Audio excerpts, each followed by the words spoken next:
Hi friends, film Nagar బాగట్ట ఛానల్కి స్వాగతం సుస్వాగతం. మీరు ఇంతవరకు మన ఛానల్ని సబ్స్క్రైబ్ చేసుకోకపోతే వెంటనే చేసుకోండి ఫ్రెండ్స్. అలాగే ఈ వీడియో నచ్చినట్లయితే ఒక లైక్ కూడా చేసుకోండి. Thank you.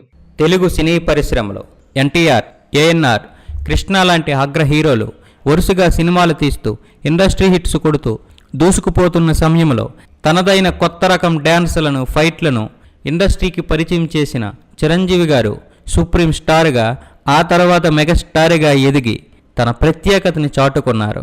చిరంజీవి తమ్ముడుగా ఇండస్ట్రీకి వచ్చిన నాగబాబు ఇండస్ట్రీలో పెద్దగా సక్సెస్ కాలేదు. అందుకే ఆ తర్వాత వస్తున్న పవన్ కళ్యాణ్ని హీరోగా ఒక మంచి సినిమాతో ఎస్టాబ్లిష్ చేయాలని కోరుకున్నారు చిరంజీవి గారు. అందుకు సరైన ప్రణాళిక రచించారు. ఆ సమయంలో చిరంజీవి గారు ఈవీవి దర్శకత్వంలో అల్లుడా మజాకా సినిమాలో నటిస్తున్నారు.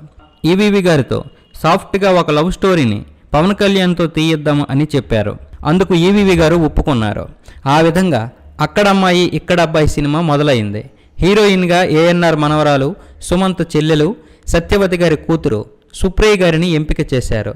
1996లో వచ్చిన అక్కడమ్మాయి ఇక్కడబ్బాయి సినిమా పెద్దగా ఆడలేదు. కానీ పవన్ కళ్యాణ్ చేసిన మార్షల్ ఆర్ట్స్ అందరికీ నచ్చింది.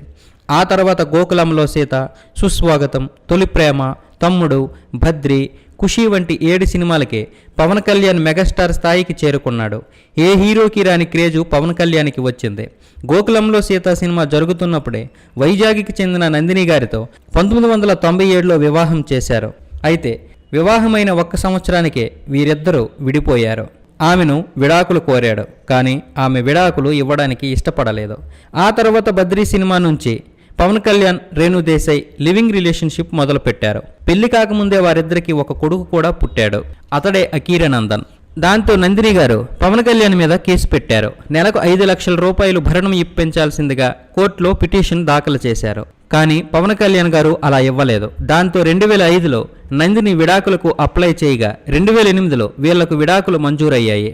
విడాకులు తీసుకున్నందుకు 5 కోట్ల రూపాయలు నందినికి ఇచ్చాడు పవన్ కళ్యాణ్. ఈలోగా చిరంజీవి గారు ప్రజారాజ్యం పార్టీ పెట్టి పవన్ కళ్యాణ్ని యువరాజ్యం అధ్యక్షుడిగా నియమించారు. పార్టీ పెట్టడం వలన పవన్ కళ్యాణ్కి, రేణు దేశాయ్కి అఫీషియల్గా పెళ్లి చేశారు. ఇటు నందిని గారు పవన్ కళ్యాణ్తో విడిపోయి చాలా బాధనే అనుభవించారు. అయితే ఆమె అమ్మగారు వైజాగ్లో పెద్ద రెబల్. ఆమె పవన్ కళ్యాణ్పై చాలా కోపంగా ఉండేవారు. తన కూతురి జీవితం పాడు చేసిన పవన్ కళ్యాణ్ని వైజాగ్లో కాలు మోపనివ్వనని శబదం కూడా పూనేరామె. నందిని గారి పేరు రాష్ట్రం మొత్తం తెలిసిపోవడంతో ఆమె ప్రైవసీకి భంగం వాటిల్లుతుందని తన పేరుని జాహ్నవిగా మార్చుకున్నారు.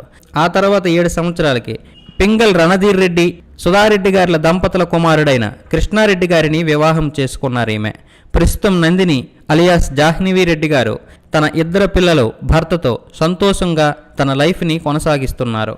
ఆమె ఇలాగే కొనసాగించాలని మనము మన ఫిల్మ్ నగర్ బాగట్ట ఛానల్ ద్వారా కోరుకుందాం. హాయ్ డియర్ ఫ్రెండ్స్, ఈ వీడియో కనుక మీకు నచ్చినట్లయితే లైక్ చేయండి, షేర్ చేయండి, కామెంట్ చేయండి. సబ్స్క్రైబ్ చేయడం మాత్రం మర్చిపోకండి. వందే మాతరం. జై హింద్.